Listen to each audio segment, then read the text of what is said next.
On the morning of Friday the 9th of September 2016, the township of Coleraine was hit by the largest flood since 1946. The resulting Coleraine flood investigation has been a joint initiative between the Victorian State Government, Southern Grampians Shire Council, Glenelg Hopkins Catchment Management Authority and the community of Coleraine. The investigation's objective has been to develop ways to plan for future flooding and to learn from the experiences of 2016. The investigation has created a suite of planning maps for use by agencies such as the State Emergency Service, Council and the Catchment Management Authority in order to enhance their planning for use and development in and around Coleraine. The investigation has been led by flood engineering company REYNOLDS Solutions and its partners.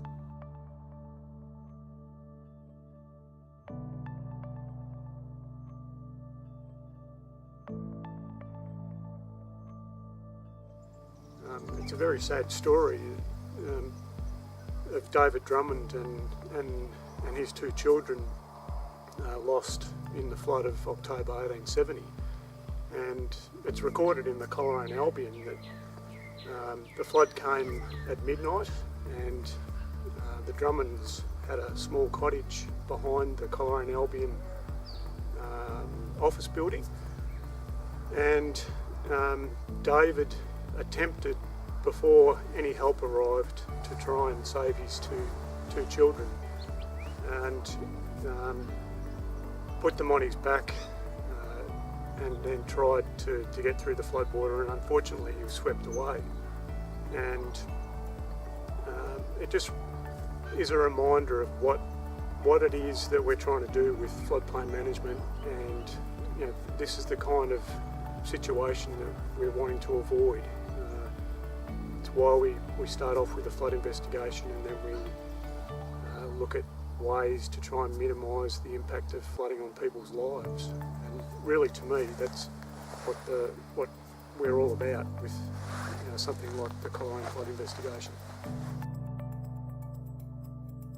After the historic review, we spoke to members of the community about their experiences during the 2016 flood. The experience for many locals was trying, and the information they provided was invaluable. We're here at Cathy Hutchins' place in 4 Gage Street, Coleraine, and it's a year on since the big flood of 2016. Cathy, what do you remember most about that flood? That it just come in so quickly and moving so quick. Yeah. Really moving quick. Yeah. How long did it take for it to come up and for your house to be flooded? Oh, when the creek broke, probably only an hour and a half, I suppose, 2 hours at the max, from when it was really peaking on the top. And you didn't have any formal warning as such? You knew something was going to happen because there'd been so much rain, but no you just warning didn't whatsoever. expect. Didn't expect it to be so high. Okay. What's the worst thing about being flooded out? Just the smell, the mess, the devastation of what you lose. Yes. And it's just time consuming. We're still cleaning now and getting rid of stuff that you get over it. Yeah. You think, I'm not throwing things out today, just get over it. Yeah. Which is another thing. When I got woken the next morning and I put the blind up, the power of it coming down was unbelievable. Wow. Yeah. And how, from the time you woke up and knew something was up, how long before it got really bad and you had to get out? Well, at 9 o'clock I knew that I had to get out by 9, because when I got up and I came out the front door, because young Timmy was yelling at me, he was on a great big tractor, and he had sandbags and he was driving up and down the street, and he's yelling at me saying, we're coming, you're going to be the last one because we know you're not going to flood. But the point of the fact is, it just rose, it kept rising.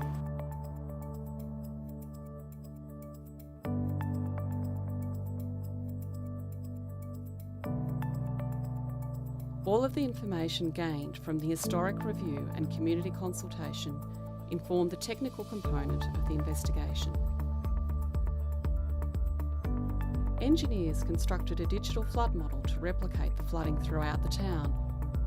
The model establishes the industry standard 1% annual exceedance probability flood that is used for planning purposes.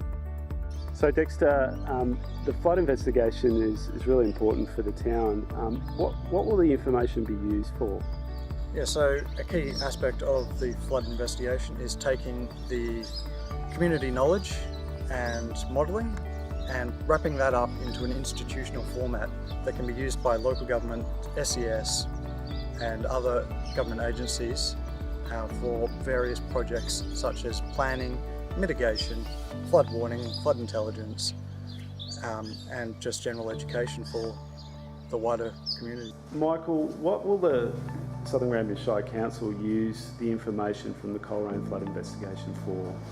Well, obviously the first thing we'll be using it for is to an amendment to our planning scheme, where we'll be implementing some mapping into that plan scheme and controls to ensure that any development that happens in the flood-prone areas is effective and responsive to the potential risks that it causes. And what does the Vic SES use the information from a flood investigation for?